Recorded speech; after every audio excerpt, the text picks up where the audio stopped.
9:15 here on Breakfast Television. We are talking about Uber Eats, and according to the delivery company, Canadians are tipping delivery drivers a lot more during this pandemic.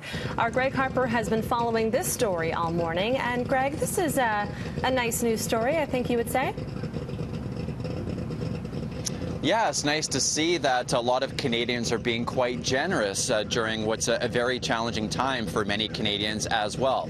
So we are talking about Uber Eats here, Mary, because Uber Eats says Canadians have been quite generous, and the company has released a top 10 list of the most generous Canadian cities right now as far as tipping goes. Here's a look. We've narrowed it down to the top 5. Vancouver, outside of the top 5, by the way, Vancouver ranks 7th. Victoria, number 2.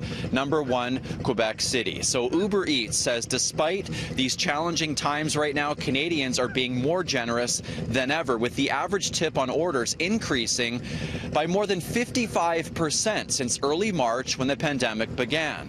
The bigger tips are taking place on Fridays and Saturdays at dinner time between 5 and 6 p.m. This is where drivers are being paid the most. We tip 15% on deliveries. Yeah. That's what I've always done. So I do a little bit more when I go to in-person places these days, but like 20%.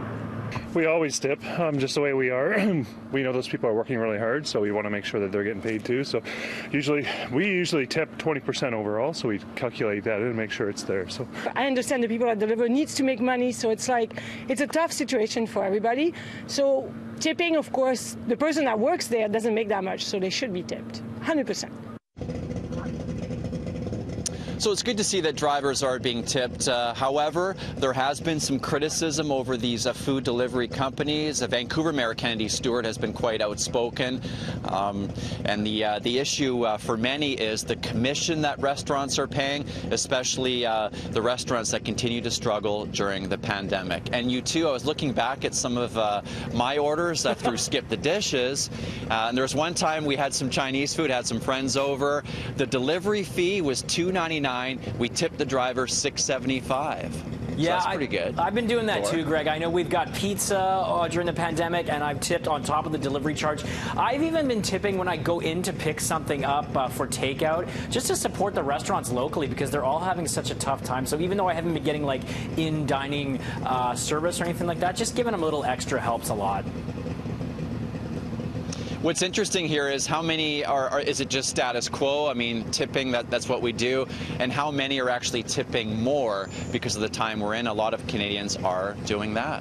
Mary? Yeah, a lot of Canadians are generous. And now you have me thinking about Chinese food, Greg. That's going to be a long time before that leaves my mind. Thank you so much. 9:18 here on Breakfast Television. We'll send it over to Russ the Kate now. And Russ, I don't know how often you order in, but I know that you are a really good cook.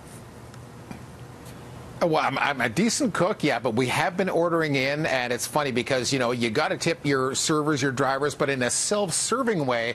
I got an inside tip for you, if you don't mind the pun. What we do is we over-tip on the app, so the driver sees that before they bring your food. It's amazing. You look at your app, and it's like, oh, your food will be here in 45 minutes. A couple minutes later, 17 minutes, and that food shows up first. So that's a way to really reward those drivers ahead of time. Let them know how much you appreciate that they're out there working hard for you.